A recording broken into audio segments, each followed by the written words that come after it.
Lumayas ka! Matinding kahihiyan ka sa pamilyang to! Hindi mo man lang pinag-isipan kung anong pwedeng mangyari sa pamilya natin? I'm sorry, Ma. Hindi ko po sinasadya. Huwag niyo naman gawin sa akin to. Onta! May bumukha ka bang hindi sinasadya? Lumayas ka na at maghanap ka ng matitirhan mo. Wala akong anak na kasing dumi mo. Ma! Wala na ako ibang mapupuntahan, Ma! Please, Ma! Wala akong pakialam. Kung gusto mo, doon ka sa bundok. Mamuhay ka na mag-isa sa kubo ng Lola Deli mo. Pero dito, ayoko na, Laura. Ayoko nang makita ang pagmumukha mo sa pamamahay na to. Isa kang malaking kahiyan. Disgrasyada.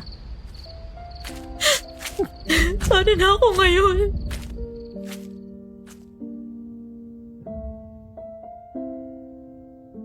Alas 7:30 ng gabi ng Lunes, ang oras at araw ng isulat ko to. Dear Aswang Diaries and Madam Venus, ako nga pala si Laura, taga San Gabriel. Medyo matagal-tagal na rin yung panahon simula nang makinig ako rito sa channel nyo at ang isa sa mga paborito kong kwento ay ang dalagang sinagip ng 2 binatang aswang. Tuwang-tuwa ako sa dami ng natutunan ko. Nalaman kong hindi lang pala ako yung may kakaibang karanasan sa buhay tungkol sa mga aswang. Kaya naisip ko, bakit hindi ko rin ibahagi ang kwento ko?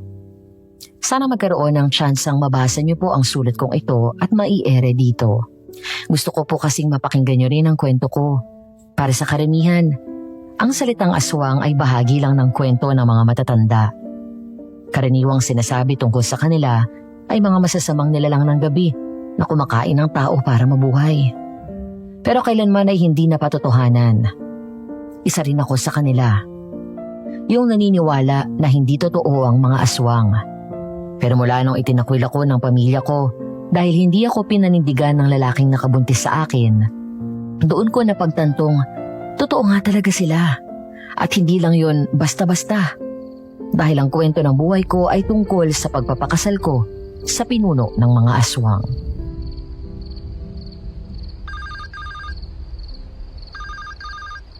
Ella? Ella? Laura, kumusta ka na? Nasan ka ngayon? Sorry, Laura, ha? Hindi kita mapuntahan. Ano ka ba? Wala yun. Pero Ella, may pakiusap lang sana ako. Ano yun? Ano kasi pinalayas ako ni Mama sa bahay. Nandito ako ngayon sa kanto ng barangay natin. Wala pa akong kain simula kanina kasi pinagbawalan akong kumain ni Mama. Pakiusap ko lang sana kung pwedeng dyan na lang muna ako makitulog sa inyo. Kahit ngayong gabi lang, promise aalis din ako bukas. Pinalayas ka? Saan ka na ngayon titira? Nag-aaral ka pa, Laura. Third year college pa lang tayo. Paano ka na yan at yung magiging anak mo? Hindi ko alam, Ella. Kung bakit ba naman kasi ang gago ni George. Gusto naming dalawa to, hindi lang ako. Ngayon bumaliktad ng lahat. Iniwan niya ako sa ere. Laura. Hindi na ako makakapag-aral, Ella. Hindi ko na matutupad ang gusto kong maging teacher. Hindi ko na alam ang gagawin ko. Wala akong ibang kakampi. Maski si Lolita, hindi na ako kinakausap.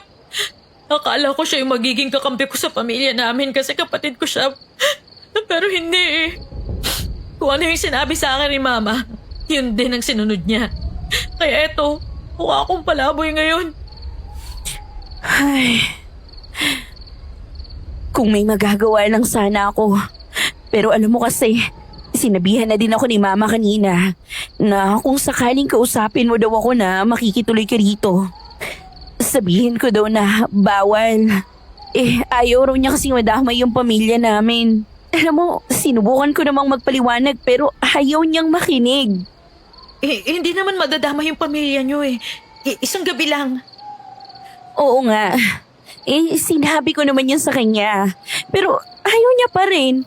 Alam mo naman kung gaano kita kamahal, di ba, Laura? Lahat gagawin ko para sa'yo. Ang kaso, hindi ko rin masaway si na Mama. Kasi baka pati raw ako palayasin niya. Ganun ba? Pasensya na kung Pinipilit kita. Hindi ko na kasi alam kung anong gagawin ko eh. Tapos mukhang uulan pa ngayon. Gutom na rin ako. Salamat na lang, Ella. Maghahanap na lang ako ng matutulugan. Sandali, nasan ka? May pera ako ngayon dito. Sige, pupuntahan kita para makakain ka. Tatakas na lang ako dito sa bahay. Magpapaliwanag na lang ako kay mama pag uwi ko ng bahay. Laura, pasensya na kung ito lang yung magagawa ko sa ngayon. Hindi, ayos lang. Salamat. Nandito ako ngayon malapit sa karinderya ni na Aling Marites. Pasensya na talaga kung nadamay ka pa rito, Ella. Ano pang silbi kong kaibigan kung di kita tutulungan?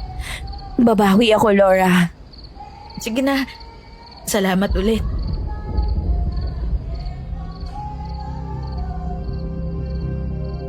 Malamig at mahamog nung gabing yun. Amoy na amoy ko rin yung mga ulam na lalong nagpapakalam sa sikmura ko. Awang-awa ako sa sarili ko, Madam Venus. Pero naiintindihan ko na kasalanan ko rin kung bakit nandoon ako sa sitwasyong yun. Tulad ng mga nagpakatanga sa pag-ibig, nagmahal lang din naman ako. At alam kong minahal din ako ni George. Pero hindi ko inasahan na tatalikuran lang pala niya ako. Kaya naman mag-isa kong hinarap ang problemang dalawa kami ang gumawa.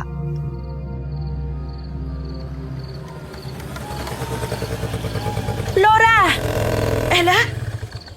Ito po yung bayad ko, Manong. Salamat po. Hala, talaga palang pupunta ka.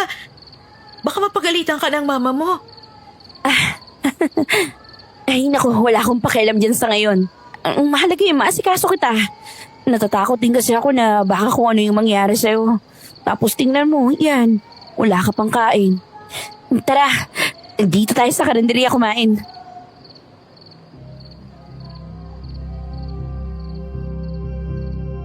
Hindi ako nakapagsalita ng mga oras na yon, pero sa loob-loob ko, malaki ang pasasalamat ko na meron akong kaibigan tulad ni Ella.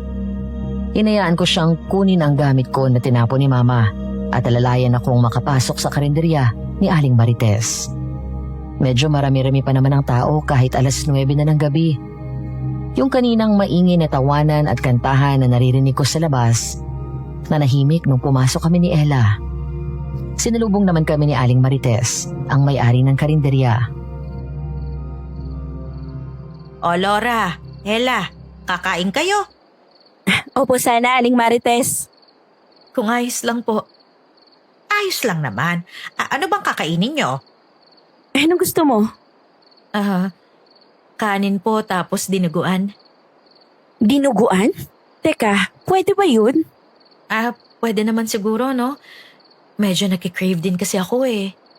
Hindi ba makakasama sa'yo? Di ba sabi ng mga matatanda? Huwag kayo masyadong nagpapapaniwala sa pamahiin. Hindi naman lahat totoo. Hindi rekomendadong dinuguan kung may sakit yung nagbubuntis o hindi luto. Pero huwag kayong mag-alala kasi ligtas naman yung pagkakaluto namin. Yun pala eh. Yun po ang gusto ko, Aling Marites. Sure ka ha? Oo naman. Huwag kang kabahan dyan. Oo, sige. Ikaw ang bahala. Kanin lang din po sa akin tapos isang menudo. Tsaka isang soft drinks na rin po. Tapos yung kay Laura, bottled water na lang. Sige, ako nang bahala sa order nyo. Salamat po, Aling Marites. Salamat po.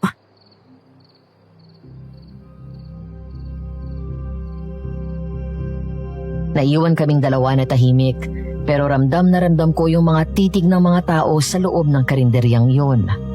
Naiintindihan ko na. Konservative ang mga tao doon. Lahat sumusunod sa tradisyon. Lahat ay may sari-sariling paniniwala. Lahat may prinsipyo. At ako yung bumali doon. Hindi ko naman sila masisisi kung katulad ng pamilya ko, marumi na rin ang tingin nila sa akin. Pero nakakalungkot lang. Kasi alam kong walang ibang makakatulong sa akin noong mga panahon na yon, kundi ang sarili ko.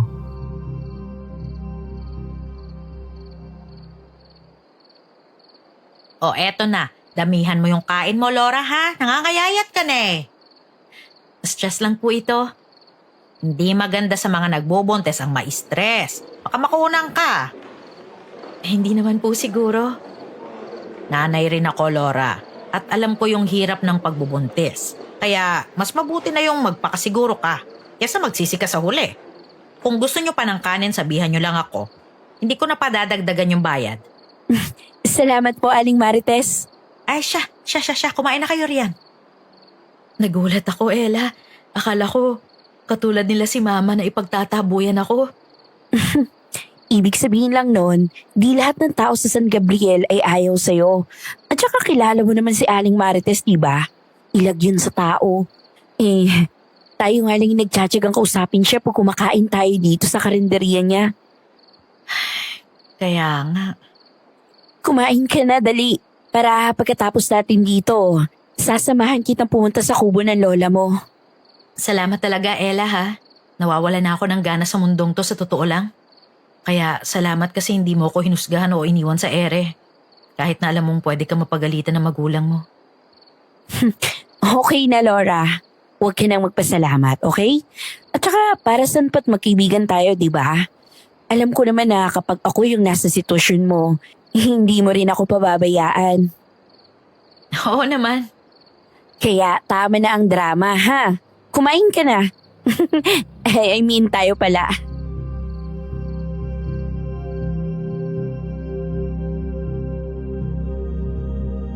Ganado akong kumain noon kahit ramdam ko yung mga tingin sa akin at bulungan. Nang matapos kaming kumain, grabe ang pasasalamat namin kay Aling Marites dahil pinabaunan niya pa kami ng pagkain bago umalis.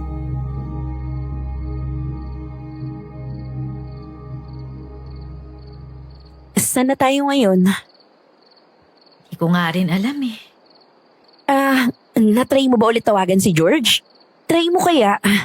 Malay mo naman nauntog na sa katotohanan yung lalaki yon at may balak na siyang panindigan ka. Kilala mo si George, Ella. Alam mo, sana nga nakinig na lang ako sa'yo nung sinabi mong may iba pa siyang babae. Baka nun pa lang, nakaligtas na ako sa kanya. Tanga ka kasi. Wala na tayong magagawa ron. Pero at least ngayon, natuto ka naman na. Yun nga lang, nahihirapan ka. Ay, kung may magagawa lang talaga ako. Huwag mo nang isipin yun. Nandito na tayo eh. Sigurado ko bang dun ka sa kubo matutulog? Oo, wala akong choice eh. Hindi ba delikado dun? Paano kung mapahamak ka? Di ko alam. Di pa naman kasi ako nakakapunta ron. Ngayon ko pa lang din malalaman. Pero kung sakali mang delikado nga, bahala na. Kung oras ko naman na kahit anong gawin kong iwas, mapupunta pa rin ako doon, di ba? Baliw ka ba? Huwag kang magsalita ng ganyan. Kala mo ba maganda yan? Bahala na nga. So, ano ba? Alam mo ba kung paano pumunta ron? Oo, sasakay tayo sa tricycle. Tara, hatid mo na ako sa sakayan. Kahit ako na lang pumunta. Pero pera muna ako ng pamasahe, okay lang? Bayaran ko na lang kapag nakabalik na ako dito sa barangay natin. Sasamahan kita. Delikado. Babalik din ako rito agad pag na siguro kung okay ka naman doon. Tara na.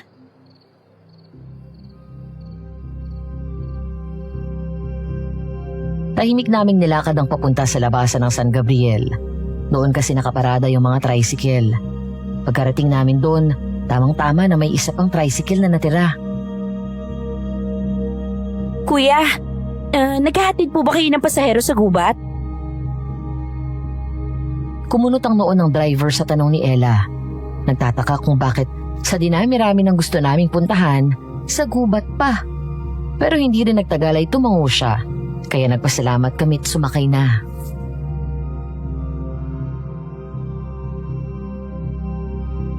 Paano kaya ako maliligo dun? May batis naman yata. Pero yung pagkain mo or pagluluto, Hindi ko nga rin alam eh.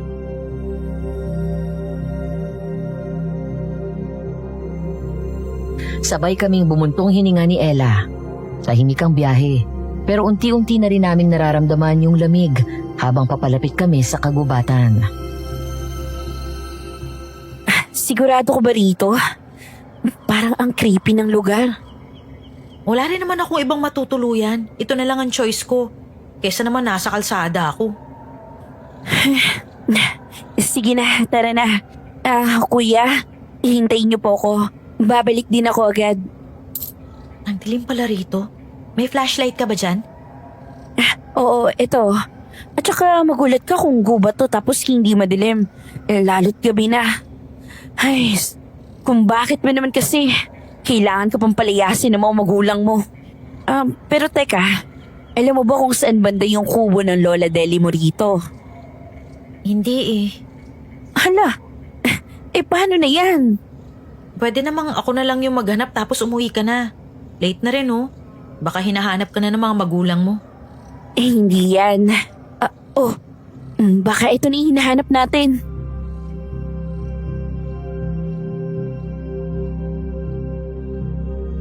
Hindi ko alam kung saang parte na yon ng kagubatan. Pero natagpuan namin yung kubo sa gitna. Medyo may kalakihan ito. Pero tama lang para sa isang tao. Sabay kaming lumapit ni Ella. Dinig ang pagtapak namin sa mga tuyot na dahon. Nang buksan namin ang kubo, madilim. Kaya tinapatan ni Ella ng flashlight ang paligid.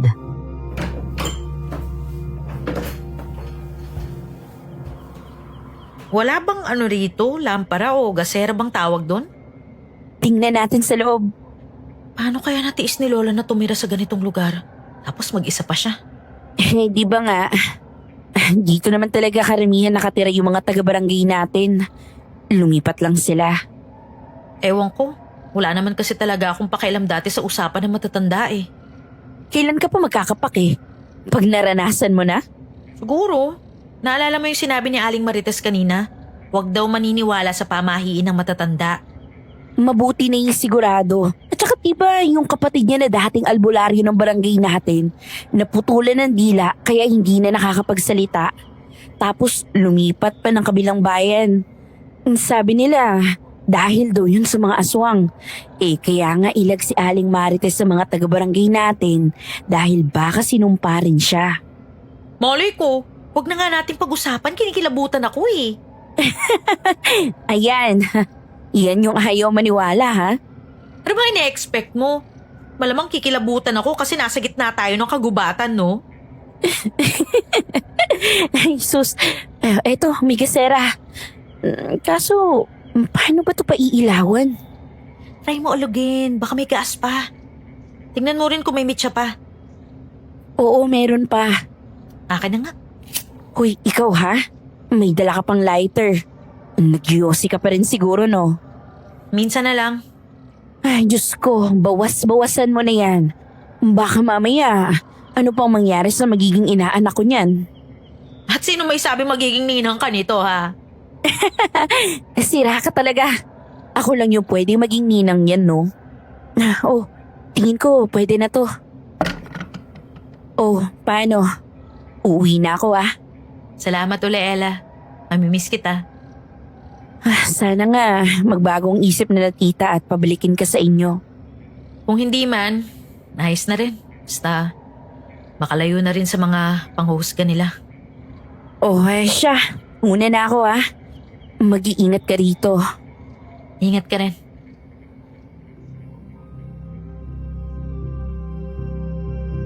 Tahimik ang paligid nang makaalis si Ella. Ginamit ko yung gasera para tingnan ang buong kubo.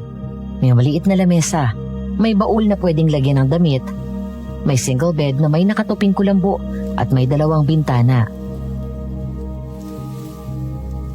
Okay na to. Sinara ko ang mga bintana. Pinatong ang gasera sa tabi ng kama tapos humiga. Inayos ko yung kulambo kahit wala naman akong balak talagang matulog. Hindi ko rin alam kung paano. Ano yun? May pusa ba rito? Hindi na ako gumalaw. Pinakinggan ko lang yung mga tunog na naririnig ko. Ilang segundo lang tapos nawala. Kaso nakarinig naman ako ng yabag ng paa sa mga tuyong dahon sa labas.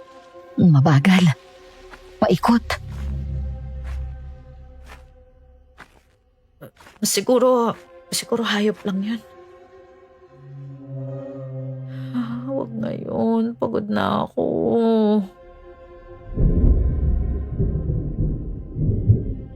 Ilang araw magmula nung gabing yun, palagi na akong nakakarinig ng kakaibang tunog sa gubat.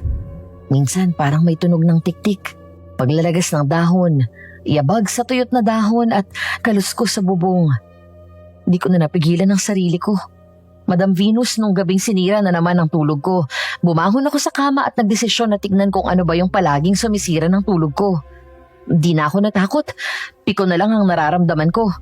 At nang buksan ko yung pinto ng kubo, doon tumambad sa harapan ko ang isang lalaki.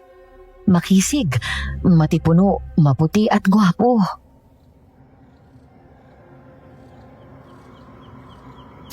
Sino ka? Magandang gabi. Magandang gabi rin. Anong ginagawa mo rito? Gabi na ah. Nakakatakot ka naman, kuya. Pasensya na, napadaan lang. Pauwi na rin kasi ako sa amin eh. Saan bang bahay mo? Sa kabilang dulo nitong gubat. May bahay pa sa gubat na to? Oo. Inabutan lang ng gabi, may dinaanan kasi ako eh. Ganun ba? Pasensya na ah. Medyo kinabahan kasi ako eh. Ilang araw nang maingay dito. Hindi ako makatulog na maayos. Ayos lang. Matagal ka na ba rito? Hindi. Sa lola ko tong bahay na to pero wala na siya. Panandalian lang yung stay ko rito. Wala kasi ako matulugan sa amin. Pinalayas kasi ako eh. Pinalayas? Bakit? Kahihiyan daw ako sa pamilya. Nabuntis kasi ako ng ex ko tapos hindi pinanindigan. Ngayon, Buntis ka. Hindi ko alam kung weird lang siya nung mga oras na yun. Kasi nakita ko kung paano bumaba yung tingin niya sa tiyan ko. Pero bumalik din agad sa mukha ko nang makitang hinawakan at hinaplos ko ang tiyan ko. Napalunok ako.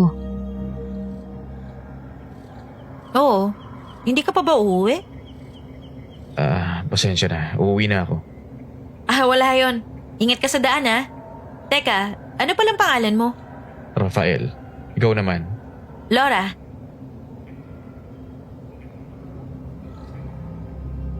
Nagising ako sa malakas na ihip ng hangin at yung bintana na parang binubugbog ng ulan. Malalaki at malakas ang bawat patak. Kaya napabangon ako para sana piliting isara yung bintana nang marinig ko ang kaluskos ng daga na dumaan sa paanan ko. Dahilan para mapaatras ako't mapaupo. Shucks! Hayop! Congrats, Laura. Wala ka ng bahay, wala ka ng pamilya, tapos ngayon may daga ka pang kasama. Kailan ba matatapos ang pasakit na to?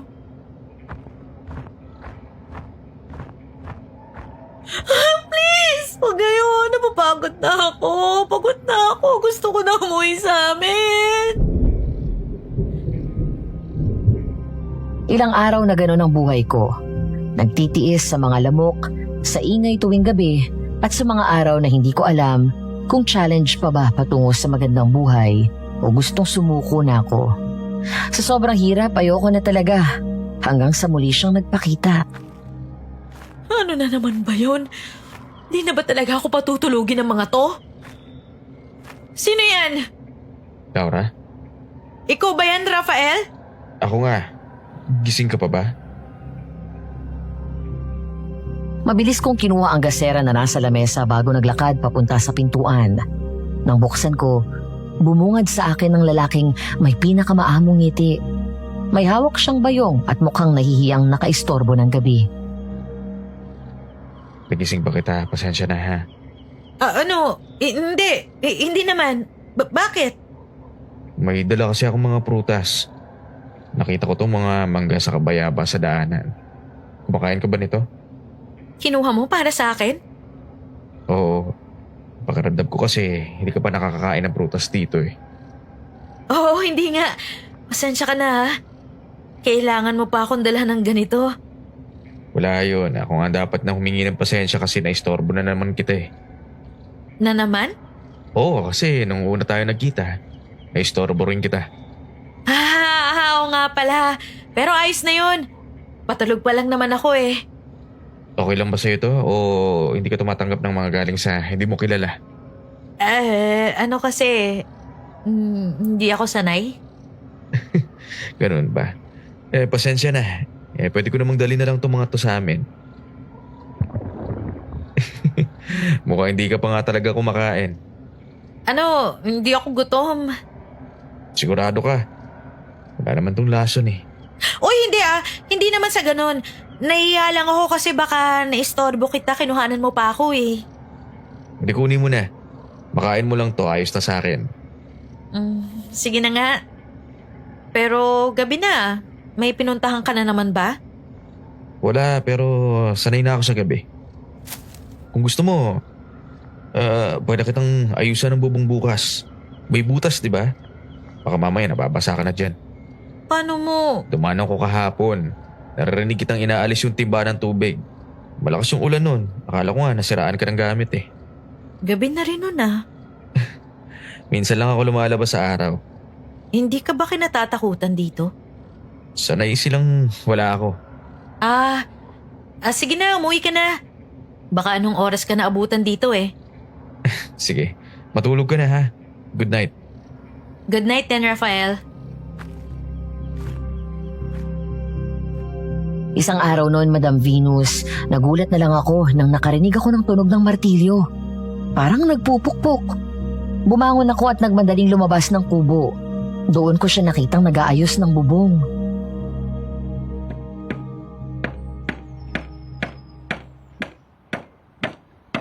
Hoy! Ano ginagawa mo dyan? Magandang umaga, Laura. Pasensya ka na, nagising kita ha. Pinapalitan ko lang yung yero. Madali kang magkakasakit kung palagi nababasa yung sahig ninyo. Wala akong pambayad ha? Huwag mo na akong bayaran. Kaibigan mo naman ako, di ba? Siguro. Nag-agaan ka na ba? Crackers lang uli. Bus na yung sardinas eh. May dala akong lugaw. Lugaw? Niluto mo? Oo, kumakain ka ba? Oo naman, sino ba namang hindi? Teka, may bawang konti. Pwede ko bang alisin ko muna yun? Bakit allergic ka? Yan nga yung nagpapasarap sa lugaw eh. Di lang ako sanay sa amoy. Parang ikaw yung buntis ah. Ikaw yung maselan eh. Medyo lang. Tikman mo na ha, tapos sabihin mo kung masarap. Masarap! Thank you ah. Walang aluman. Lagi ka bang nandito sa gubat? Parang wala kang trabaho ah. Meron akong community. Di lang ako tulad ng ibang tao.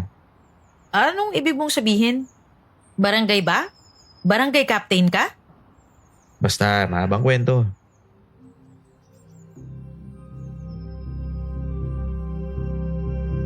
Masayang kausap si Rafael. Magaan ding kasama.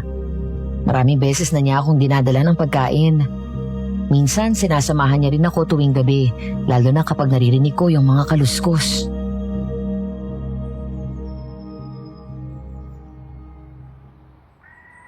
Ganito ba talaga sa gubat? Maingay? Minsan, marami din naman kasing hayop dito. Sa gabi sila mas gutom, kaya tahimik pag umaga. Tama nga naman. Tuwing gabi lang naman ako naiingayan. Kala mo lagi may hinahabol eh.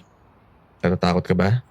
Minsan, pero mas nakakatakot yung katotohanan na maski isa sa pamilya ko, walang nagtangkang bisitahin man lang ako rito o kumustahin. Hindi ko inaasahan na sila pang pamilya kong tatalikod sa akin. Sino palang nagatid sa'yo rito?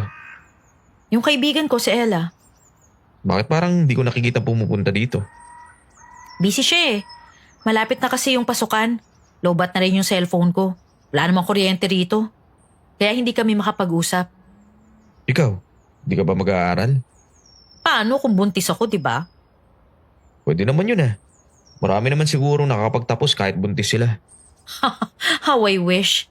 Kung hindi lang sana judgmental yung mga tao sa barangay namin, baka ngayon, 4th year college na ako. Teka, nasa na ba yung tatay ng anak mo? Ayun, gumagawa ng bago sa ibang babae naman. Rafael? Wala lang. Ang weird mo minsan. Ayos lang maging weird. Mas delikado yung mukhang normal. Touché. Minsan, mas mabait ang gubat kaysa sa mga tao. Bakit mo nasabi yan? Kasi ang gubat, kung titiran mo, tinatanggap ka. Di ka huhusgahan. Kahit gaano ka pa kakaiba. Bakit? Tinanggap ka rin ba ng gubat? Oo. Wala naman kasing ibang tumatanggap sa amin eh. Sa amin? Basta sa susunod, ikikwento ko.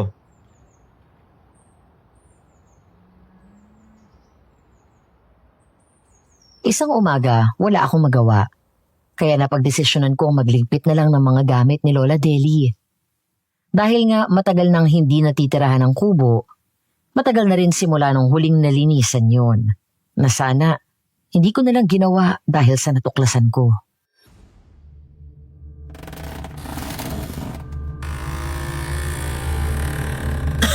Ang dami yatang ipis dito. Kung may multo man dito sa kubo, sure ako ipis din siya. Hala, diary ba to? Anong pinagsasasabi mo dyan? Hoy, loko ka! Hindi ka man lang kumatok? Gusto mo ba ako manganak ng wala sa oras? Well, surprise! Namiss kita, bawal ba yon? Ano ba kasing ginagawa mo? Sana man lang nagpasabi, no? Sorry na, bukas kasi yung pinto eh. So ayun, pumasok na ako. Ewan ko sa'yo, ka-high blood din ako. Ay nako, wag mong iniiba yung usapan, girl.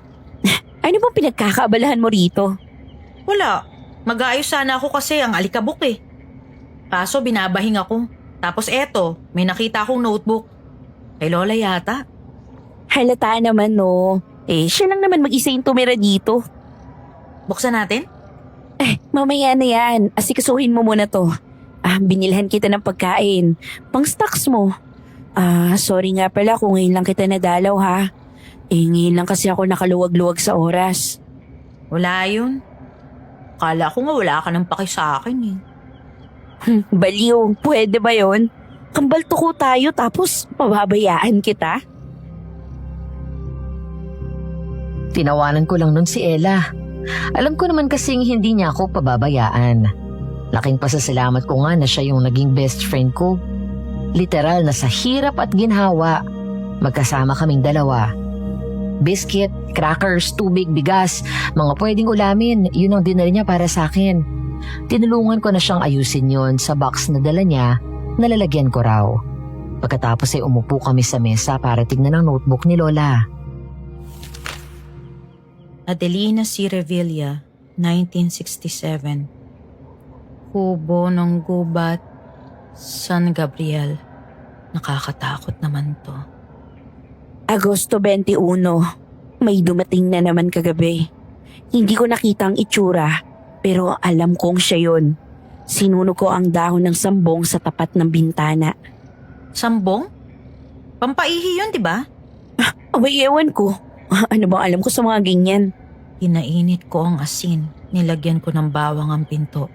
Hindi siya pumasok, pero alam kong nasa labas lang siya buong gabi. Weird. Akala ko pa naman love story mababasa natin. Ganun kasi kay mama, story nila ni papa. Pero dito sa lola mo, pang horror te. Kinikilabutan na nga ako eh. Agosto 23. Kung totoo man siya o hindi, hindi ko na to kwento. Kwento na lang siya ng mga taong ayaw makinig. Kung mabasa mo to, mag-ingat ka. Minsan, ang gubat ay hindi lang basta gubat. Chill lang naman ako sana. Pero bakit parang ayoko nang lumabas dito?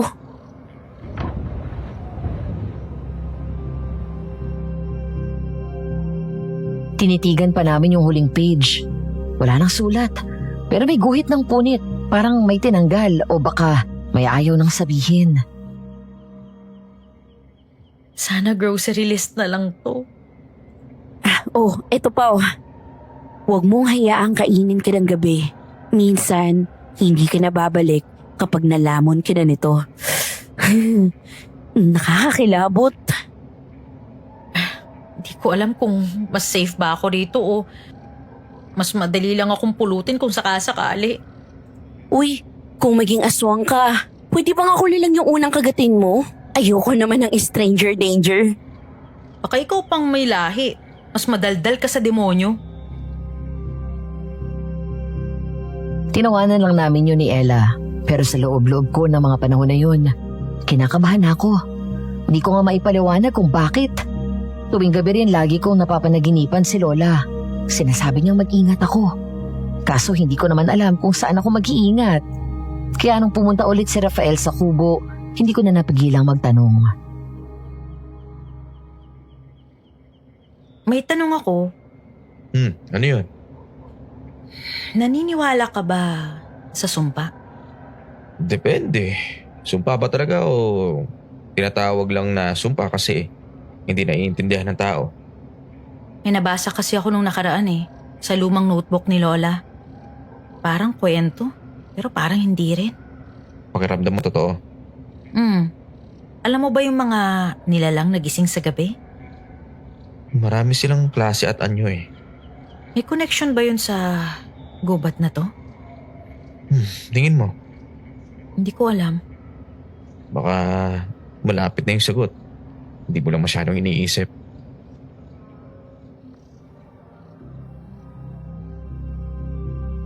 Hindi ko alam kung sinusubukan niya lang akong takutin o kung may gusto siyang sabihin na hindi pa niya kayang sabihin. Pero simula nung gabing yun, mas madalas ko nang marinig ang kaluskos tuwing gabi. Mas madalas ko na rin mapanaginipan ang mga mata ni Lola. Parang may gusto siyang sabihin, pero di ko malaman kung ano. Akala ko gutom na gutom ako, pero hindi ko pa rin pala to kayang ubusin. Dinalan lang kita ng pwedeng itago kahit na hindi malamig yung panahon. Nalapit nang mag-expire yung sardinas kaya ito, sinabay ko na rin. Baka expired na nga, tapos trip mo lang akong patayin kapag nakain ko. Kung gusto kitang patayin, di sana hindi sardinas ang gagamitin ko. Valid? Rafael, pwede kang umupo. Hindi ako nangangain ng tao, no? Ayaw lang kitang istorbohin. Wala siya. Hindi ka istorbo. Isa ka nga sa mga dahilan kung bakit di ko pa sinusunog tong kubong to sa inis May silbi naman pala ako. Bakit ba lagi mo akong pinupuntahan dito? Hindi ka ba napapagod na lagi mo na lang akong pinagsisilbihan o dinadala ng kung ano-ano? Hindi naman. Natutuwa nga ako kapag kinakausap kita Ang gaan mong kasama. Napapatawa mo ako. At saka mukha kasing kailangan mo rin naman ng kausap. Siguro nga. Ganon ba ako kalungkot sa tingin mo? Oo. Tinakwil ka tapos tinalikuran ka pa ng mga taong akala mo aalalayan ka. Nakakalungkot nga yun. Buti ka pa marunong makiramdam. Minsan nahihirapan na rin ako Sa totoo lang, kung hindi kita nakilala, baka binalik ko na kay Lord yung buhay ko. Pagod na ako. Tapos, lumalaki na rin tong tiyan ko. Di ko alam kung paano siya palalakihin. Natatakot ako kasi nakikita ko kung gaano kasakim yung mga tao sa panahon ngayon. Buti nandyan si Ella. At ikaw, kayo yung nagpapagaan sa buhay ko. Pareho tayo. Ramdam ko na wala nang saysay yung buhay ko. Alam mo, buti nga dumating ka rito sa gubat Hindi ko hiniling, pero binigay. Sa tingin mo, ano kayang purpose ng lahat ng to? Hindi ko alam. Hindi ko rin sigurado. Pero isa lang ang masasabi ko. Masaya akong nakilala kita, Rafael. Ako rin, Laura. Salamat kasi niyaan mo ako makilala ka. Wala ka bang pamilya? Meron, pero iba sila mag-isip Parang ako rin. Di ko alam kung bakit mas matimbang para sa kanila yung pangalan nila kesa sariling anak nila. Hayaan mo, nandito naman ako. Kung gusto mo, pwede tayo maging pamilya. Bakit hindi? Bakit nga pala paborito mo yung dinuguan? Ilang araw nang yun ang pinapaluto mo Cravings, comfort food? Hindi ko rin alam. Masarap kasi Bakit? Bawal ba sa'yo? Hindi ko kinakain yun. Religious reasons?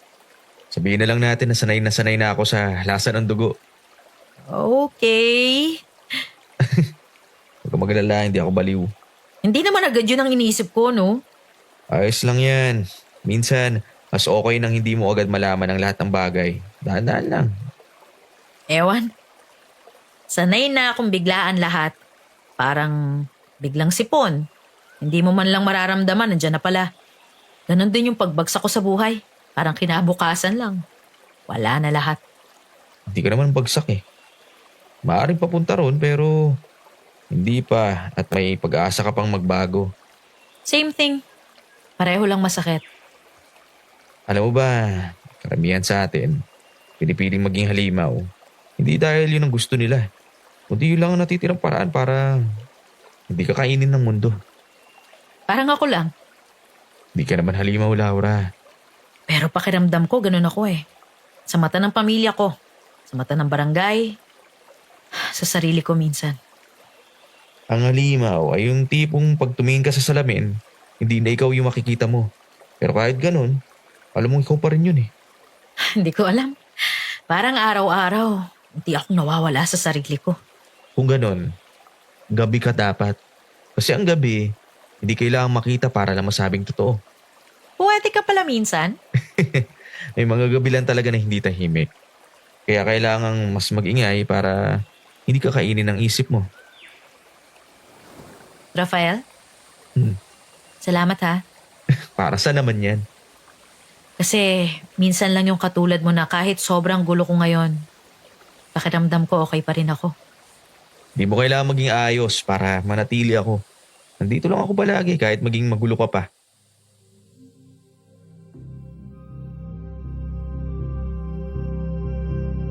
Hindi ko alam pero napakasarap marinig nun.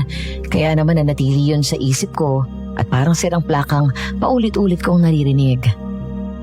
Isang madaling araw, may narinig akong kakaibang tunog at kalabog sa pinto ko. Rafael? Ikaw ba yan? Takot na takot ako ng mga oras na yon, Madam Venus. Wala akong ibang kasama kundi sarili ko lang. Wala rin naman akong mahihingian ng tulong dahil wala namang malapit na bahay sa akin. At sa totoo lang, doon ako unang nag-overthink na baka totoo yung mga kwento ng matatanda. Baka nga totoong may aswang. Lord, huwag ngayon. Ako lang po mag-isa. Rafael, alam ko, hindi mo ako naririnig pero sana nandito ka. Muling kumalabog ang pinto. Ng mga oras na yon, tinawag ko na lahat ng santo na pwedeng tawagin. Ang bilis ng paghinga ko at para akong malalagutan ng hininga. Sabi ko nga nun sa sarili ko, kung yun na ang oras ko, handa na akong ibigay ang sarili ko. Gusto ko na rin namang magpahinga dahil pagod na ako. Lord, sorry. Ma, Lolita, I'm sorry. Bumangon ako kahit nararamdaman ko na yung sakit ng tiyan ko. Tapos nalapitan ko yung itak na iniwan ni Rafael nung minsan siyang tumambay sa kubo. Ang sabi niya sa akin noon, para daw maprotektahan ko ang sarili ko. At saka ako lumabas ng kubo. Tahimik ang buong gubat. At tanging ingay ng mga kuliglig lang ang maririnig mo. Hanggang sa...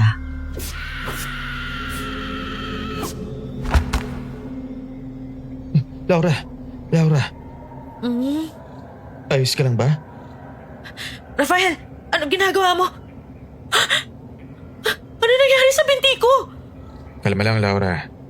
Nalagyan ko lang ng dahon yan. Pasensya na nahawakan na kita kanina. Naabutan ko kasi yan ng dugo eh.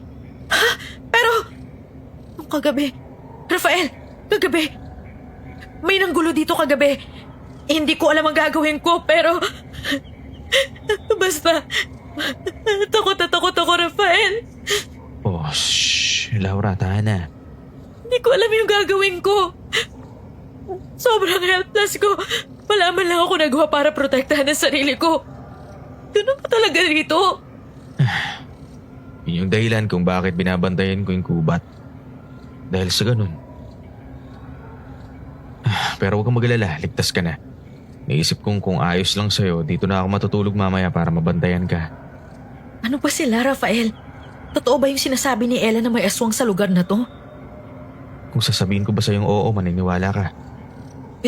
Hindi ko alam, pero hindi ko rin maintindihan kung bakit meron tulad nung kagabi. Hindi sapat na sasabihin ko sa'yong meron kung hindi naman yun ang pinaniniwalaan mo. Kaya hindi ko ipipilit sa'yo, Laura. Pero kung pakiramdam mo namang baka meron, mata mo na ang magsasabi sa'yo ng totoo. Natahimik ako ng mga oras na yun. Ramdam ko rin ang pagtayo ng mga balahibo ko. Hindi naman ako mahirap pumikap, kaya naintindihan ko agad na ang gusto niyang sabihin ay meron. Pero mas okay kung makikita ng mga mata ko mismo para malaman ko kung talagang totoo. At ang totoo niyan, Madam Venus, ayokong malaman. Duwag ako. Wala akong alam kung paano lalabanan o haharapin ang mga tulad nila once na nasa harap ko na sila. Pero hindi ko na lang sinabi kay Rafael.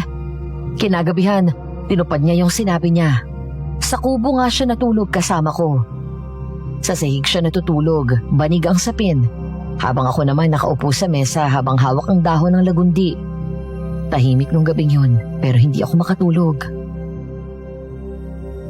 Hindi lang siguro ako sanay na may kasama.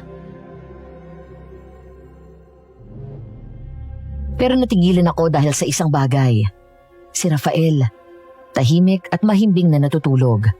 Pero may kakaiba sa kanya.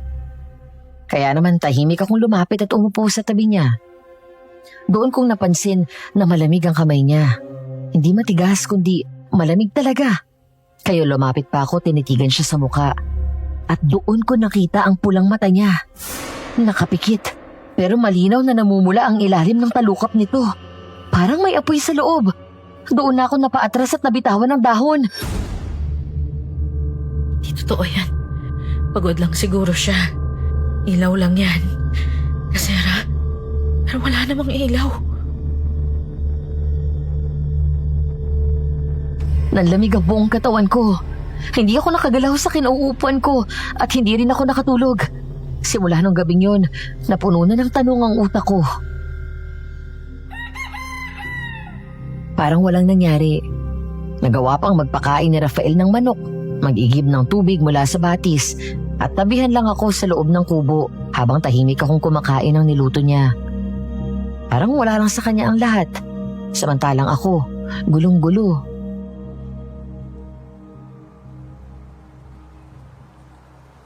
Masakit pa ba yung sugat mo? Medyo. Lalagyan ko ulit mamaya ng dahon. Salamat. May nararamdaman ka ba? Parang matamlay ka. Hindi ka naman mukhang may sakit. Wala, kulang lang siguro ako sa tulog. Kung gusto mong umidlip mamaya, babantayan kita. Kaya kung mapuyat ka palagi, lalo na dalawa na kayong pinangangalagaan mo ngayon. Hindi ako nakasagot agad, pero umiling ako. Ayokong matulog. Gusto kong manigurado na hindi ko mapapalampas ang kahit anong kakaiba sa kanya. Pero sa totoo lang, Madam Venus, pagod na rin ako. Nung hapon, naabutan ko siyang may pinupukpok na kahoy sa labas ng kubo. Kaya hindi ko maiwasang di puntahan.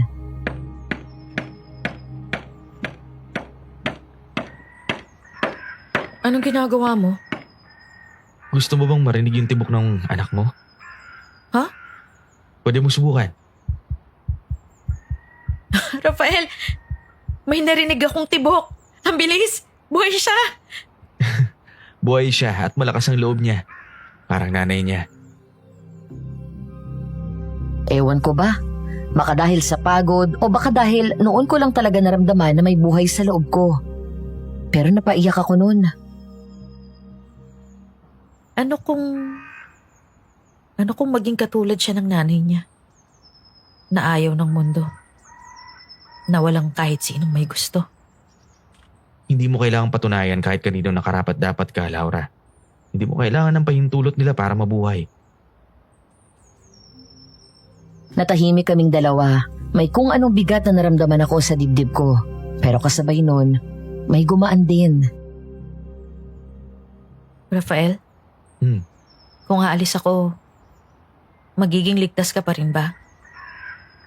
Hindi ko iniisip yun. Pero iniisip ko. Gusto mo bang umalis? Hindi ko alam. Pero gusto ko ng lugar kung saan hindi ko kailangang magpaliwanag araw-araw kung bakit ako nandito. Laura. Aaminin ko, natakot ako nung nakita kong namumula yung mga mata mo kagabi. Hindi ko alam kung anong klaseng nilalang ka, Rafael. Kung ligtas ba ako o mas mapanganib pa itong pinasok ko kaysa sa mga salitang binabato sa akin ng nanay ko. Pero kahit na may takot ako sa'yo, mas takot pa rin akong bumalik sa mundong alam kong wala na naghihintay sa akin. Hindi ka aalis? Hindi ako sumagot agad, pero tumango ako. At nun lang ako ulit huminga ng malalim. Mananatili ako, kahit sandali lang. Hanggat sa kaya ko. Laura, Gaya ng sinabi ko, ikaw lang ang nagparamdam sa akin ng ganito. Ikaw lang yung gagawin ng lahat umayos lang ang kalagayan ko sa lugar na to. Kaya hindi kita iiwan. Dito lang ako sa tabi mo. May gusto akong aminin sa'yo. Alam ko nakita mo na kagabi pero gusto kong sa akin mo mismo marinig. Ang ano? Hindi ako tao, Laura. Aswang ako. At hindi lang basta aswang. Pinuno ako ng mga lahi namin.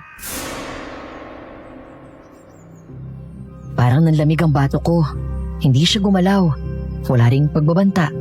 Pero ramdam ko yung bigat sa boses niya.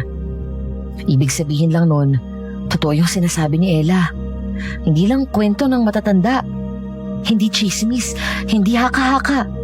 Dahil ng mga panahong yon, nakatayo siya sa harapan ko. Sa kabila nun, hindi ko alam kung bakit ito pa rin ang lumabas sa bibig ko. Kahit ano ka pa, Rafael, hindi pa rin kita iiwan. Pero akala ko sapat na yun, Madam Venus. Akala ko makakatulog na ako nung gabing yun. Pero hindi pa pala. Ginugulo pa rin ako ng utak ko dahil may gusto akong marinig at kahit anong pikit ko, hindi pa rin tumitigil. Laura, Hmm? kung tatanungin mo ako ngayon, handa naman kitang sagutin eh. Tungkol saan? Tungkol sa akin, Sigurado ka bang gusto mong marinig? mas gusto ko kaysa hindi ako patahimikan ng utak ko kakaisip. Yun lang ang gusto ko marinig. Bakit? Ano ba yung gusto mong malaman? Kung bakit hanggang ngayon, hindi mo pa rin ako pinapatay. Akala mo ba hindi ko yun naisip? Sa dami ng pagkakataong pwede. Yung unang gabi mo rito, yung mga panahon na mahina ka, yung mga gabing wala kang lakas, hindi pa naginip, wala kang magawa dahil hindi mo kontrolado ang sarili mo. Bakit nga ba hindi ko nagawa? Ewan ko. Pero kasi sa tuwing nakikita kita, lagi akong binabalik sa isang gabi. Anong meron sa gabing yun? Nung bata ko, may mag-ina ako nakasulubong sa gubat. May mahabol sa kanila na kagaya ko, mga aswang. Sugatan yung babae, habang yung anak, halos wala ng buhay. Tinulungan ko sila. Imbis na makiisa sa mga kalahi ko, binalik ko sila sa barangay. Ano nangyari? Binantayan ko sila ng ilang buwan. Hanggang sa isa-isang may nawawala sa barangay nyo. Sila ang tinuro na nakipagsabuatan sa mga halimaw kaya sinunog yung bahay nila habang natutulog sila. Sinunog sila? Oo. At wala akong nagawa kundi manood. Gustuin ko man silang sugurin para lang bawiin ang buhay na gaya ng ginawa nila dun sa mag-ina. Hindi ko magawa dahil ayokong suwayin yung prinsipyo ko. At dun ako nangako. Nangako ng ano? Nangako ako na hindi ako kakain ng tao. Na kung may hawak lang akong kapangyarihan, gagamitin ko para pigilan ang lahi ko. Kahit ako lang. Kahit wala nang sumunod. Kaya ka naging pinuno? Hindi. Dahil wala rin naman akong karapatang tumanggi. Dating pinuno ng mga aswang ang papa ko. At pinasa yun sa akin. Bago sila namatay, sinabihan ako ni papa na mga akong ipagpapatuloy ko ang lahi namin. Pero hindi ako nangako. Dahil alam kong ako rin naman ang lalabag dun eh. Kaya nang hinirang na ako, ang unang-una kong ginawa ay palitan ang batas namin. Na walang kakain sa mga tao. Kaya itong gubat, naging sagrado para sa lahi namin. Dahil yung mga hayop dito, yun lang ang tanging pagkain namin. Kaya ka ba laging nandito tuwing gabi? Kasi binabantayan mo ko? Alam ba nila? Oo. At nung isang gabi, ang unang warning nila. Paano ka? Baka ikaw ang puntiryahin nila. Hindi naman ako takot, Laura eh. Nangako rin ako sa sarili kong hanggat kaya ko poprotektahan kita. Pero Wala nang pero. At sana kung dumating ang oras na makita mo ko sa pinakamaitim kong anyo, sana maalala mo tong gabing to. maaalala ko. Laura.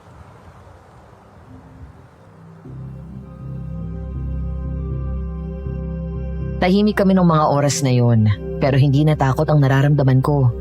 Parang may iba.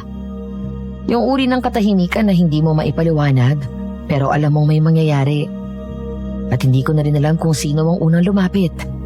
Basta't nung magdikit ang labi namin, parang tumigil ang buong paligid. Rafael, Pasensya ka na. bakit? Dahil gusto kitang mahalin. Kahit alam kong hindi dapat. Dahil kahit hindi ko kayang ipaliwanag ang lahat, sigurado ako sa nararamdaman ko. Hindi mo kailangang humingi ng tawad. Takot lang ako na baka isang araw, makita mo yung pinakapangit na bahagi ko at tumakbo ka rin kagaya ng iba. Hindi ako tatakbo. Pero wag mo akong turuang masanay sa'yo kung balang araw iiwan mo rin ako. Hindi kita iiwan, Laura. Sa ngayon. Pero ako, sanay na akong maiwan. Kaya kung isang araw magbagong isip mo, sabihin mo na agad. Para hindi ko nahahayaang mas lumalim pa yung nararamdaman ko. Hindi mo kailangang itulak ang sarili mo palayo. Kung pipiliin mo akong paniwalaan, mananatili ako. Sa ngayon, sapat na yon. Mahal kita, Laura. Ako din, Rafael. Mahal din kita. Hayop. Araw-araw na lang? Hindi to pusa. Rafael? Hindi mo ako ginaganito kagabi. Sana hindi ikaw yan. Diyos ko. Ano ba to?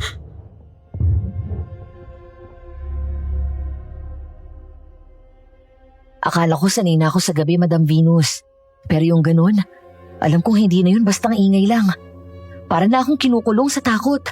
Sumakto pang hindi ko kasama si Rafael. Laura. Hindi ikaw yun. Hindi ikaw yun. Hindi na to normal, Rafael. Hindi na to basta hayop lang sa paligid.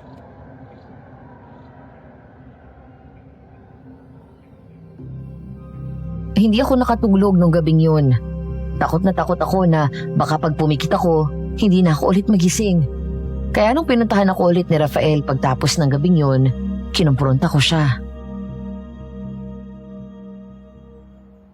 Laura. Pumunta ka ba rito kagabi? Hindi. Nasa dulo ako ng ilog. May narinig ako. May kumagaya sa boses mo. Parandam lang yan. Alam na nilang hindi ka bisita dito. Bakit? Ano bang gusto nila? Ako. Bakit ikaw? Kasi pinipilit kong baguhin ang batas. At alam nila ngayon, ikaw ang dahilan. Anong gagawin natin, Rafael? Huwag ka mag-alala hanggat nandito ako, ligtas ka. Pero paano ka? Kaya akong sarili ko, Laura.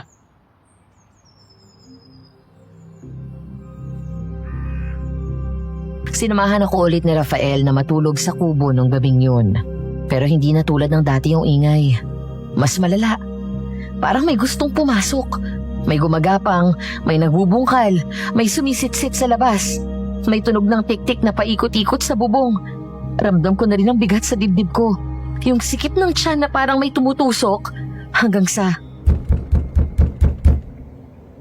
Sino yan? Laura! Laura, bilis! Buksan mo! Ella, anong ginagawa mo rito? Ano nangyari? May nawawala sa barangay. Si Mang Ruel. Hanggang ngayon, hindi pa rin bumabalik. Ano? Saan siya huling nakita? Ang sabi ng asawa niya, nagpunta daw sa likod ng ilog. Nanghuli ng isda. Tapos may narinig daw siyang sigaw. Pagdating niya ron, wala na. Naiiwan na lang yung lambat. May dugo. Laura, may mali. Hindi na to basta hayop. Hindi to normal. Kalma lang. Huwag kang magsalita ng kung ano-ano. Baka marinig tayo. Pero totoo to, Laura. Baka tayo na yung kasunod. Baka tayo na yung kunin. Pumasok ka muna. Hindi safe sa labas. Kinakabahan na ako, Laura. Hindi ko na alam kung ano yung totoo.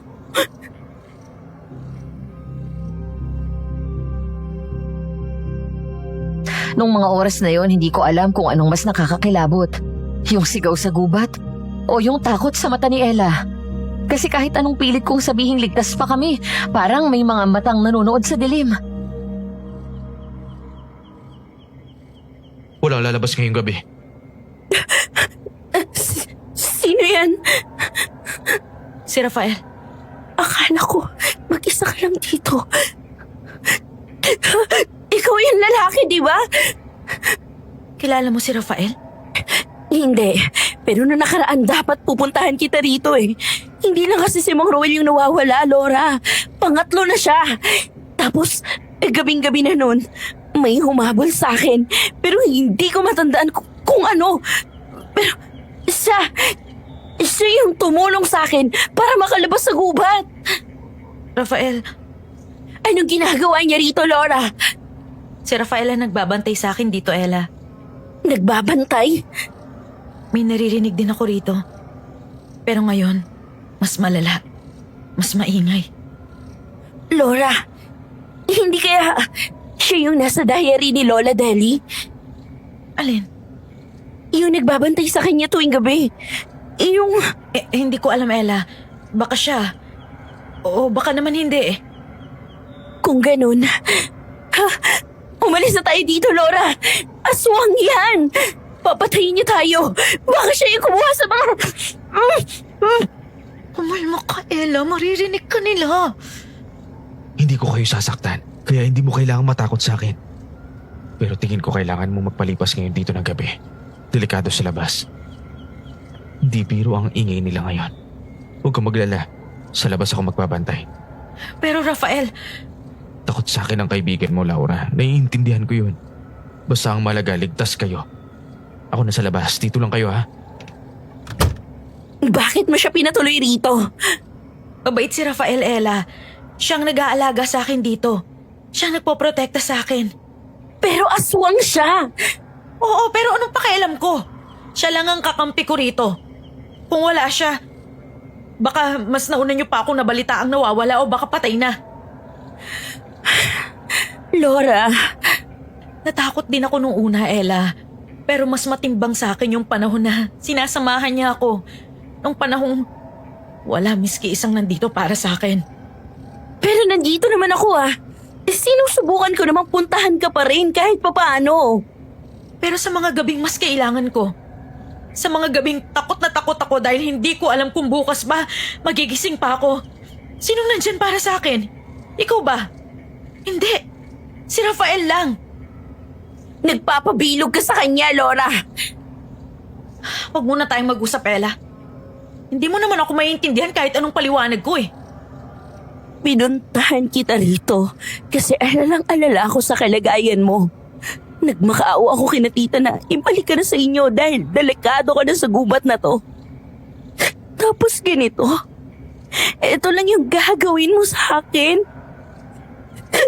Pinipili mo pa yung halimaw na yun kaysa sa pagkakaibigan natin. Ikaw lang ang nag-iisip niyan. Kung ganun, aalis na lang ako. Wala rin naman ako mapapala rito eh. Teka, delikado. Mas delikado kang kasama, Laura. Hindi na ikaw yung kaibigan ko. Saan ka pupunta? Aalis na. Hindi ko masikmurang makita siya. Delikado. Wala akong pakialam. Napaupo ako sa kahoy na upuan habang sunod-sunod na bumagsak ang luha sa pisngi ko. Hindi ko alam ang mararamdaman ko ng mga oras na yun, Madam Venus. Pero ang alam ko lang, hindi lang simpleng kaibigan ang nawala sa buhay ko, kundi kapatid rin. Alam ko namang hindi agad maiintindihan ni Ella ang sitwasyon ko dahil hindi naman niya nakasama si Rafael gaya ng pinagsamahan namin. Ang masakit lang ay yung tinalikuran namin ang isa't isa sa panahon na dapat magkakampi kami. Pagising ko, wala na si Rafael. Sobrang tahimik nung umagang yun. Hindi ko alam kung nakabalik ba ng maayos si Ella sa barangay. Hindi rin ako pinayagan ni Rafael lumabas dahil malaki na ang tiyan ko. Nung tumayo ako para sumilip sa pintuan, nagulat ako sa aninong dumaan. Sino yun? May dahan-dahang lumitaw mula sa likod ng puno. Matandang lalaki. Balbas sarado, lukot ang muka. May hawak na tungkod. At ang pinaka nakakapagtaka, may pilat siya sa bibig. Parang may sugat na hindi na gumaling. Hindi siya nagsalita. Tumingin lang siya sa akin, diretsyo. Para bang sinusuri ako. Pasensya na po. Kilala niyo ba si Rafael? Hindi siya tumango, hindi rin umiling. Iniabot lang niya yung maliit na papel mula sa loob ng bulsa niya. Niluma na ng panahon. Parang pinunit mula sa isang luma at basang dyaryo. May sulat. Nanginginig ang kamay kong kinuha yon. May nawawala. Hindi hayop ang may gawa. Nanindig ang balahibo ko. Tumingala ako sa matanda. Pero hindi pa rin siya nagsasalita. Nang maramdaman niyang titig na titig ako sa sugat niya sa labi, marahan siyang tumango. Doon ko lang napansin, wala siyang dila. Kayo po ba si Mang Tomas? Nag-angat siya ng daliri. Tumango. 1, 2. Tapos tinuro ang likod ng gubat. Inabot niya ulit ang isa pang papel mula sa bag niya. Larawan naman yun. Drawing. Bilog na parang gubat tapos may mga X. 3. 3 marka. 3 nawala.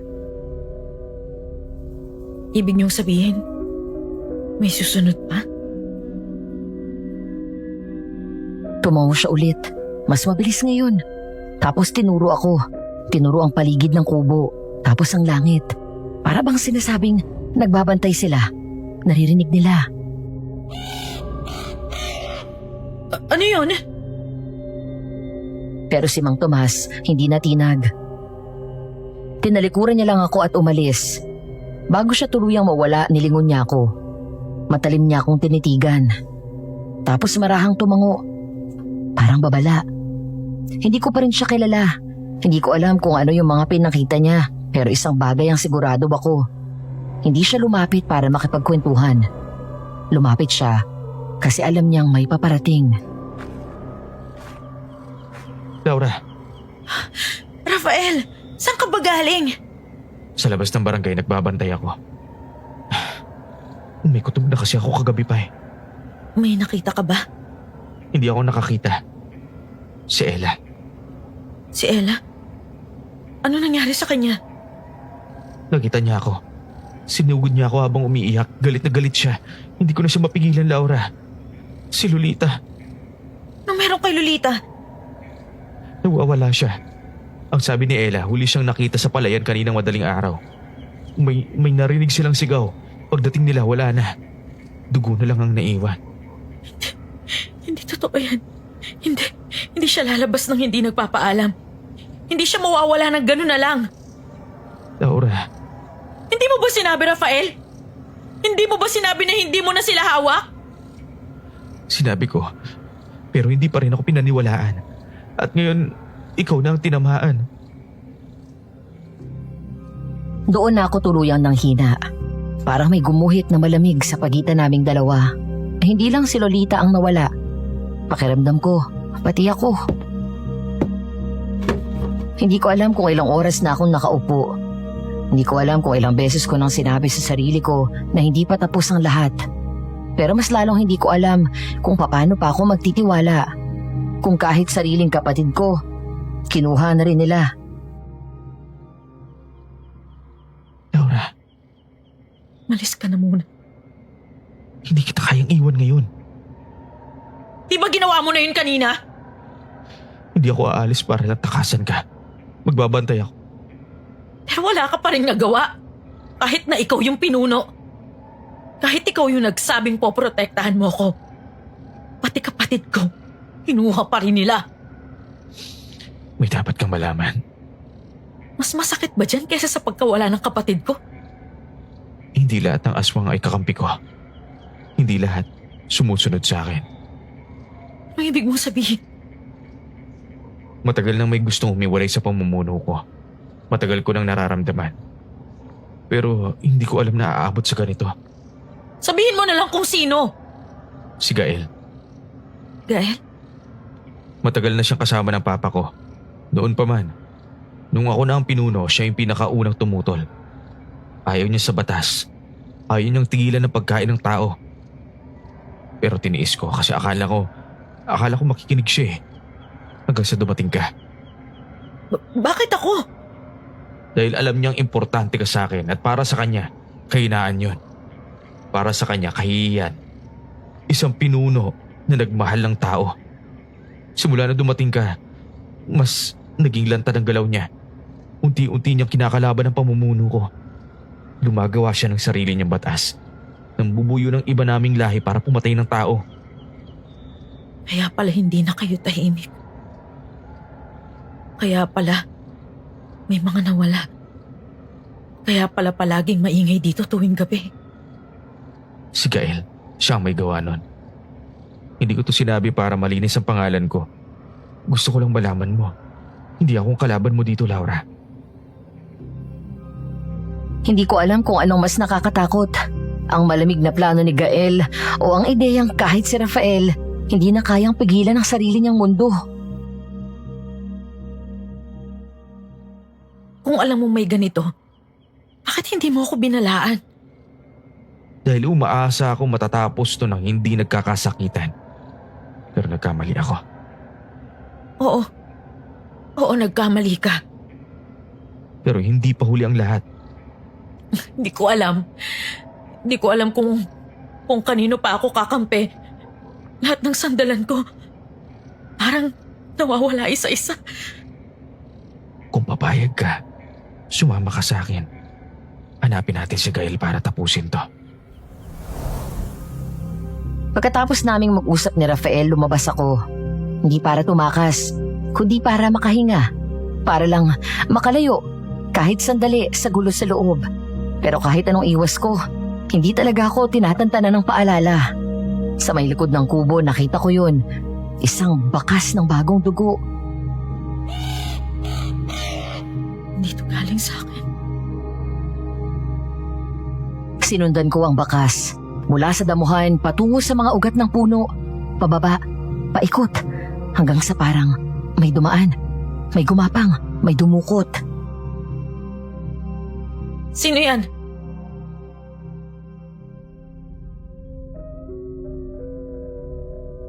May aninong unti-unting lumitaw sa likod ng puno. Mabagal ang kilos niya at may baston. Siya ulit, si Mang Tomas. Hindi ko alam kung paano bigla na lang siyang sumusulpot. May nakita na naman kayo. Binigay niya sa akin yung papel na may guhit ng mukha. Mapula at galit ang mga mata. Punit ang balat. Guhit ng isang nilalang. Sino to? May binigay ulit siyang papel. Pangalawang guhit. Larawan ng dalawang nilalang. Isa si Rafael. Yung isa, halos magkapareho. Pero mas matanda, mas mabangis. Tiningnan ako ni Mang Tomas, tumango. Tapos tinuro yung mas matanda sa papel. Si Gael. Yung tinutukoy ni Rafael. Yung dating kanang kamay. Kung ito yung itsura niya ngayon, ibig sabihin, matagal na siya naghahanda. Matagal niya nang hinihintay ito.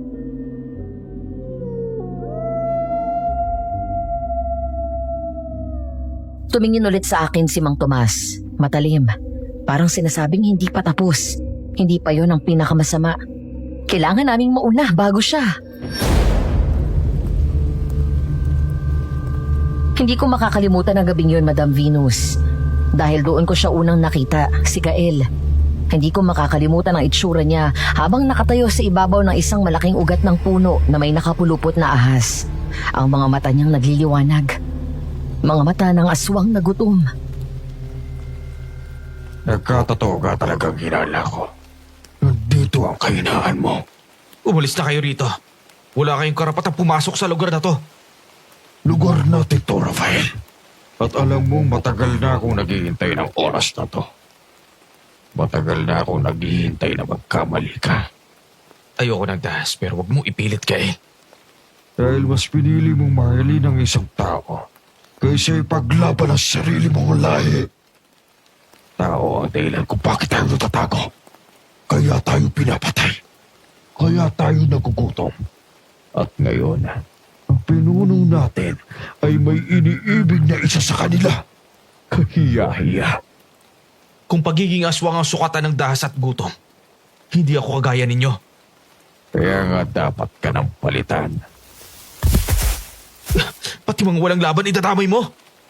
Lahat ng tao pumapasok sa kagubatang ito pagkain. At yung babaeng pinili mong mahalin, simula siya ng katapusan mo. Hawak ko ang tiyan ko. Ramdam kong may gumagalaw sa paligid. Parang binubulungan ng hangin. Hindi ako makagalaw. Laura, takbo! Nagulat ako sa isang aswang na sumugod.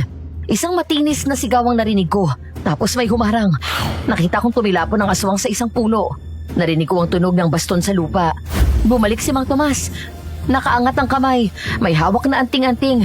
Nagsindi ng insenso. Nagsulat ng bilog sa lupa gamit ang abo. Hindi na ako nagulat. Si Mang Tomas, bumalik siya. At alam ko, oras na. Bumalik na kayo sa lugar ninyo habang kaya pa. Kapag pinalibutan na tayo ng mga alitap-tap ni Mang Tomas, wala nang atrasan to. Mas lalo nang walang atrasan, Rafael. Dahil ngayong gabi, magpapakain kami. Doon ko lang naramdaman ang tunay na takot. Hindi para sa sarili ko, kundi para sa lahat ng taong nasa paligid. At para sa taong iniibig ko, kahit halimaw siya sa paningin ng iba. Hindi ko alam kung saan ako titingin. Parang hindi na yon ang gubat na kinasanayan ko. Nababali ang mga sanga, may dugo sa putik, may mga sigaw sa dilim. Tao, halimaw, at yung nasa pagitan. Si Rafael, nasa gitna ng lahat, at si Gael, palapit ng palapit sa kanya. Ay wala ka na sa taas. Wala ka na rin silbi, Rafael. Papatayin kita. At pagkatapos siyang babae, iniiyakan mo. Piliin mong umatras, Gael. Huling beses ko na to. Wala nang atrasan. Tumalsik si Rafael pero agad siyang bumangon. May sugat sa braso niya. Pero hindi siya umatras. Hindi ko alam kung paano siya lumalaban. Pero para siyang hayop na marunong magmahal. Hindi mo ko kayang talunan. Hindi mo kayang patayin ang lahi mo. Kaya nga, mas mabigat to. Hindi lahat ng halimaw dapat patayin. Pero yung katulad mo na hindi marunong makinig ang dapat mawala. Kahit patayin mo ko, may iba pang kagaya ko. Hindi mo mapipigilan ang gutom. Hindi ko sinubukan pigilan ang gutom. Sinubukan kong turuan kayo na piliin kung saan tayo dapat mabuhay. Hindi ang pumatay! Malakas na sumigaw si Rafael. Umilaw ang anting-anting at kumalat ang liwanag sa paligid. Kumawala si Gael. Napaatras ang iba pang mga aswang. Pero may sumabog sa hangin. Umangat lahat ng lupa at alikabok. Tumakbo paalis ang ibang kampo ni Gael. Takot, sugatan, gutom. Pero hindi lumaban si Gael. Hindi rin siya umalis. Tumingin lang siya kay Rafael at ngumiti ng mapait. Sa uli, papatayin ka rin ang kabaitan mo. Mas gugustuhin kong mamatay kaysa maging kagaya mo. Hindi siya pinatay ni Rafael. Pero naramdaman ko ang bigat ng parusa niya. Pinagbawalan si Gael na makapagbagong anyo. Wala na siyang lahi. Wala na siyang tahanan. Wala na siyang mukha. Hindi pa to tapos.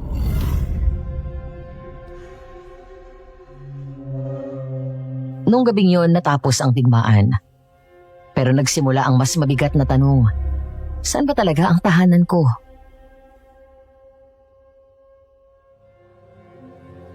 Tahimik na ulit ang gubat, pero hindi na yon ang katahimikang kinagisnan ko. Tahimik kasi pagod na ang lahat. Tahimik kasi may nawala. Tahimik kasi may nagbago. Hindi ko alam kung saan ako pupunta, kung ano nga hanapin. Pero yung katawan ko, parang hinahatak palapit sa kanya. Sa dulo ng gubat ko siya nakita, basa ang damit. May dugo sa braso. Nakatayo lang siya sa gitna at walang imik.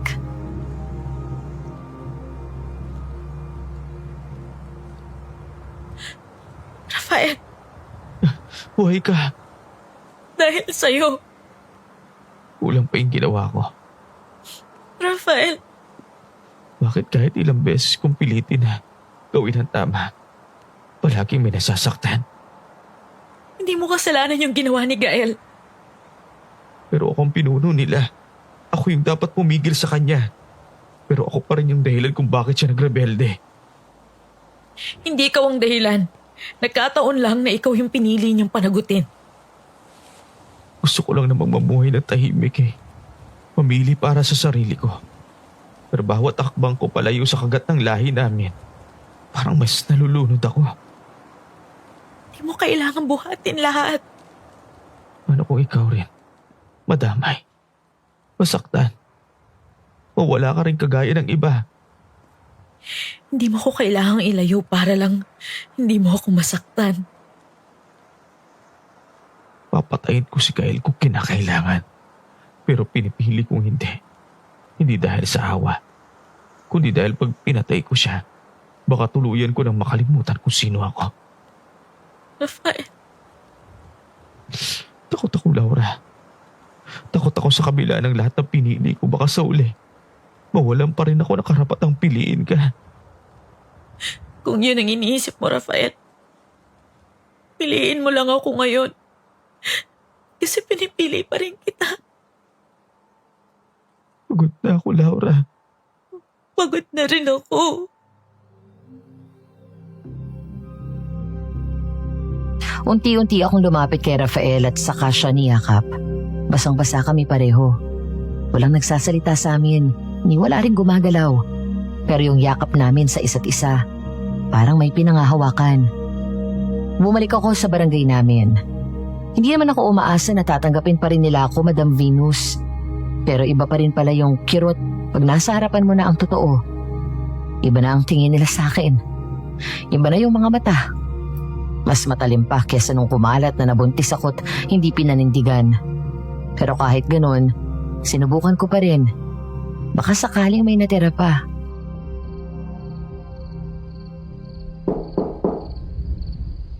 Ma, Anong ginagawa mo rito? gusto ko na pong umuwi, Ma. Sinabi ko na, Laura, di ba? Ayoko na makita ang pagmumukha mo eh. Wala na akong anak dahil pareho na silang patay. Ma, hindi. Nandito pa po ako. Gusto ko na pong umuwi rito, Ma. Umalis ka na rito. Ma, please. Hindi ko na kaya mag-isa. Takot na ako, Ma. Sana, inisip mo yan bago ka nahulog sa aswang na yon, Laura. Alam mo ba kung gaano kasakit sa akin mawalan ng anak? Kung hindi mo ako sinaway, sana okay pa tayo. Sana nandito ka pa. At sana, hindi namatay si Lolita. Hindi po kasalanan ni Rafael yun, Ma. Siyang pumrotekta sa akin. Eh bakit nandito ka pa? Ha? Umalis ka na. Tama si Ele. Nabilog na ng halimaw na yun niyang ulo mo. Hindi na ikaw ang anak ko. Hindi na ikaw si Laura.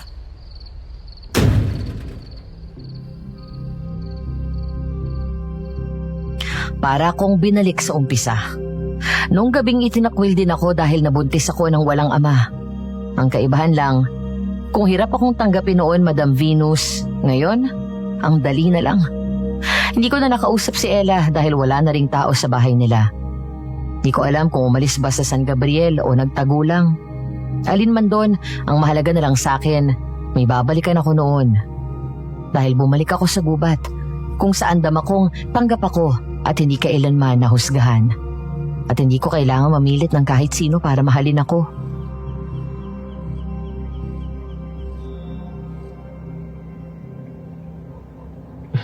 Bumalik ka. Wala na akong babalikan sa amin, Rafael. Alam kong masakit.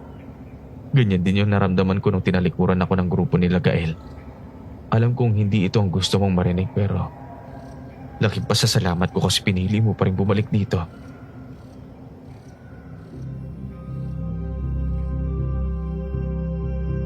Tumungo lang ako. Wala na akong lakas para magpaliwanag. Hindi ko rin alam kung ano bang dapat kong sabihin. Pero nung lumapit siya at iniabot ang kamay ko, parang biglang gumaan kahit papano.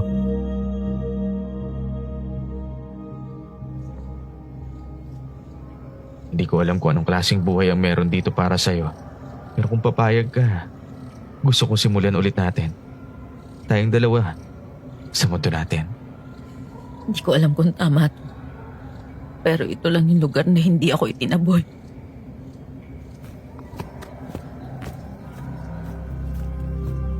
Dinala niya ako sa gitna ng gubat.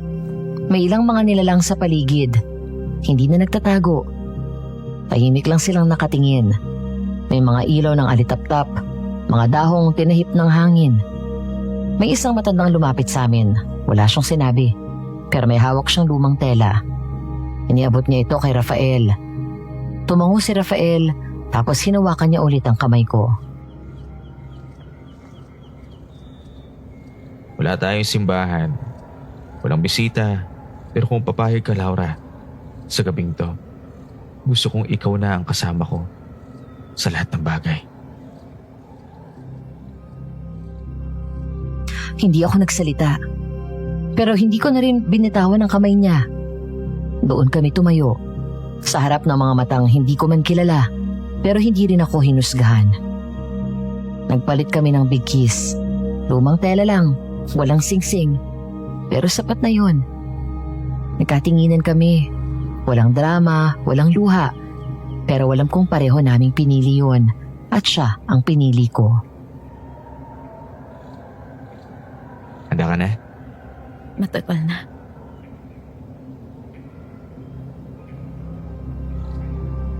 Gabi na noon, nasa burol kami. Doon sa pinakatuktok ng gubat. Nakatingin ako sa malayo, sa mga ilaw ng barangay. Tahimik lang si Rafael sa tabi ko. Hawak niya yung kamay ko. At sa paligid namin, mga matang nagliliwanag sa dilim. Dati kinatatakutan ko sila. Pero naging bahagi na ako ng mundo nila.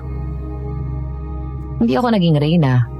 Pero doon, hindi ko kailangang humingi ng paumanhin para sa kung sino ako o para sa kung sino ang minahal ko.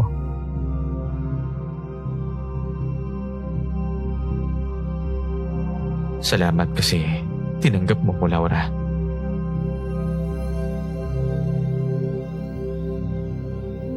Dito na po nagtatapos ang kwento ko, Madam Venus. Kung tatanungin ninyo ang kalagayan ko, masaya naman po kami ni Rafael. Tahimik na rin ang San Gabriel at wala na akong naging balita sa pamilya ko mula nang umalis ako sa barangay namin. Nanganak na rin ako ng isang batang babae. Ang pangalan niya ay Lilo. Hindi na rin kami nagkausap pa ni Ella. Pero ayos na rin sa akin. Natutunan kong baka may dumadaan lang sa buhay natin para may matutunan tayo sa kanila. Si Gael, hindi na rin siya bumalik. Pero alam namin na baka naghihintay pa rin siya ng pagkakataon na hindi naman na darating. At sa mga nakikinig, sana may matutunan kayo sa kwento namin. Kung sakaling mapili ang kwento ko, may katanungan ako na sana'y masagot niyo sa comment section. Kung ikaw ako, saan ka uuwi? Sa mundong nagtakwil sa'yo? O sa lugar na pinili ka kahit hindi ka na karapat-dapat piliin?